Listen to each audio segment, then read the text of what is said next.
everybody. President Obama and British Prime Minister Gordon today calling for a new world order to tackle our global economic crisis. It's been a long time coming, but tonight, because of what we did on this day, in this election, at this defining moment, change has come to America.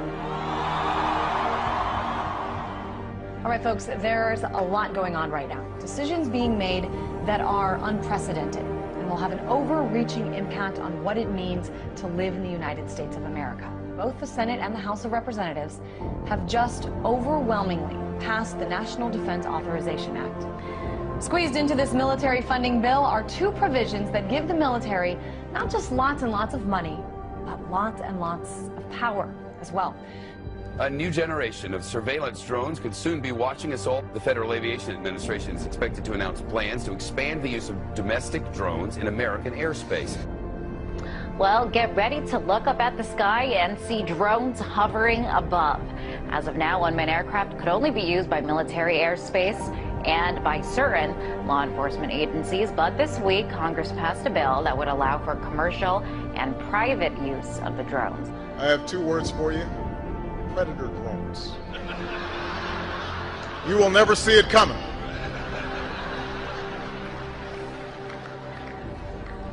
You think I'm joking? For shopping and dining over Thanksgiving and maybe watching some football games, big government Republicans and Democrats were busy shredding the last vestiges of the Constitution. Senators John McCain and Carl Levin want to enact a law that would declare the entire United States of America a battlefield for the military.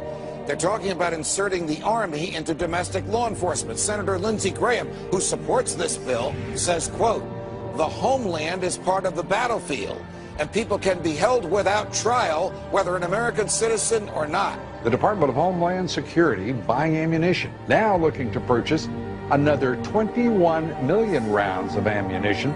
This in addition, of course, to the 1.6 billion rounds that Homeland Security has bought in just the past 10 months. Now, to put all of this in perspective, the military used approximately 70 million rounds each year of the Iraq War. 70 million rounds in a war. If you look at what the Department of Homeland Security has been purchasing over the last year, it comes out to like 1.6 billion rounds of ammunition, more than 7,000 fully automatic assault weapons, 2,700 MRAP type vehicles, and now drones. Those are instruments of war. Department of Homeland Security's, who are they going to fight a war against? Something happened.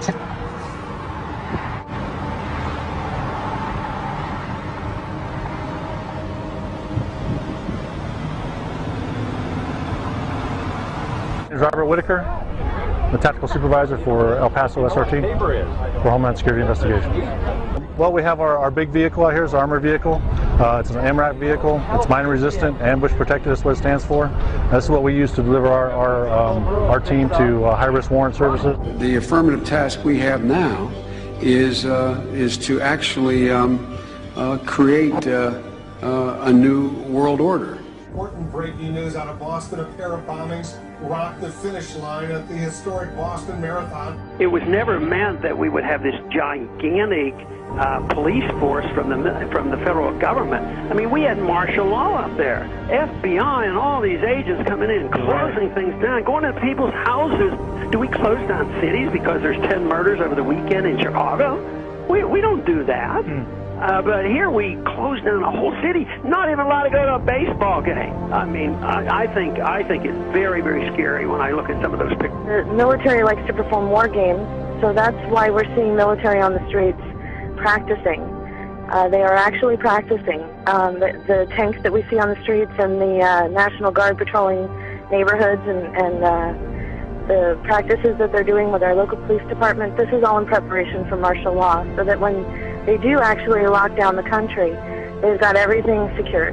But I think what we're starting to see, for anybody who is objective at all, is we're seeing a totalitarian system now unveil itself. And ever since essentially 9/11 happened, it's been more and more of these draconian measures that are leading us right down the road to martial law. Particularly to hear President Obama claim the power to keep people in prison indefinitely with no charges against them, no conviction, no sentence, just imprisonment.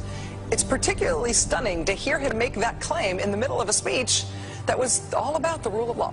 This last week, the U.S. Congress passed a bill which repeals Habeas Corpus, which means that we have now institutionalized and codified martial law.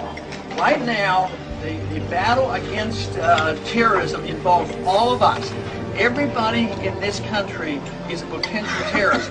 We don't even understand freedom anymore. We are a country that is headed towards socialism, totalitarianism, beyond your wildest imagination. I have to tell you, I'm doing a story tonight that I wanted to debunk these FEMA camps. I'm tired of hearing. You know about them? Sure. I'm tired of hearing. I wanted to debunk them. Well, we've now for several days done research on them. I can't debunk them. I don't know anything about them. It is our government. If you trust our government, it's fine. If you have any kind of fear that we might be headed towards a totalitarian state, look out, buckle up. There's something going on in our country that is ain't good. And they find a little red dot or a little blue dot on their mailbox, and they wonder what the little red dot and blue dot is.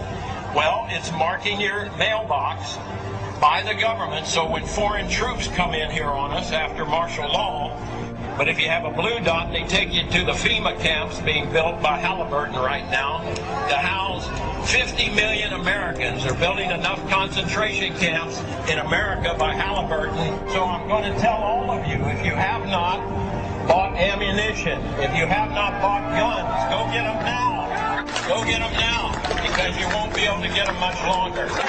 Change has come to America. Practice Christianity and you could be court-martialed. That could be the new law of the land for our armed forces, thanks to a proposal by a religious tolerance group that claims Christian evangelists are predators. Is a war on religious liberty within the military, and that the Christianity of service members is now coming under attack by the Obama administration.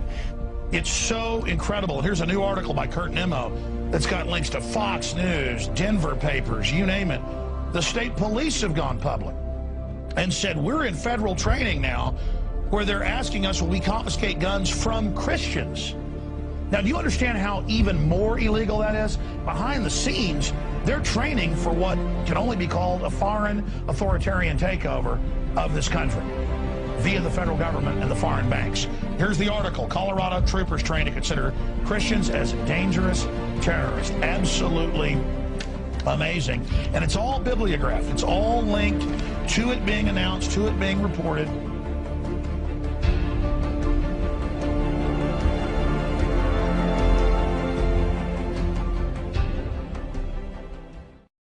The company has now implanted 2 workers with microchips to monitor their movements, causing some to charge invasion of privacy. The company says it's merely a layer of security beyond key cards and clearance codes. I don't get one of those soon. Well, joining me now is Lance Ulanoff, editor-in-chief of PC Magazine. Lance, this sounds like some freaky science fiction book. Tell us what this is about. These 2 workers have microchips? Right. Well, this is very, very real, and these microchips are about the size of a grain of rice. They get injected into your skin. Futuristic film. Humans injected with a tiny chip holding the key to all of their private information. But as you're about to see in our CBS 46 investigation, it's not fiction. In fact, it's being marketed in Georgia as life-saving technology. Life-saving technology. We have a Florida family who are really pioneers in a brave new world. They have volunteered to be the first ever to have microchip identification devices implanted into their body. It is the first implantable microchip for humans that has multiple security, financial, and healthcare applications. One thing I would just suggest, I'm just an outside soon-to-be investor. I love this idea, by the way, Scott. I think the Northside Independent School District in San Antonio has put tracking chips in the ID badges for more than 4,000 high school students. Well, it looks and sounds like something out of the future, but a new palm scanning device will help Bossier Parish schools keep better track of what children are eating at. The electronic device will be implemented at all Bossier Parish schools.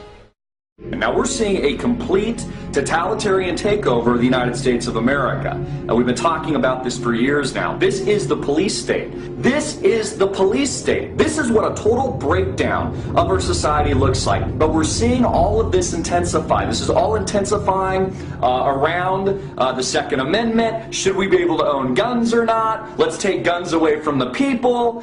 These are very big, very hardcore issues. No matter what your purpose is, you must leave. If you do not disperse, you may be arrested and or subject to other police action. The use of riot control agents and or less lethal munitions, which could cause risk of injury to those who...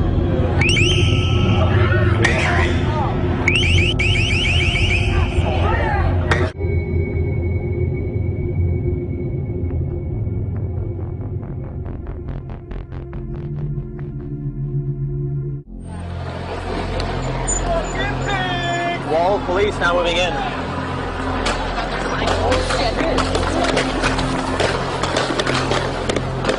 American, every person on United States soil or international soil can be deemed as a terrorist. If they have really any reason to want to detain you, they don't need to acknowledge your Fourth Amendment rights.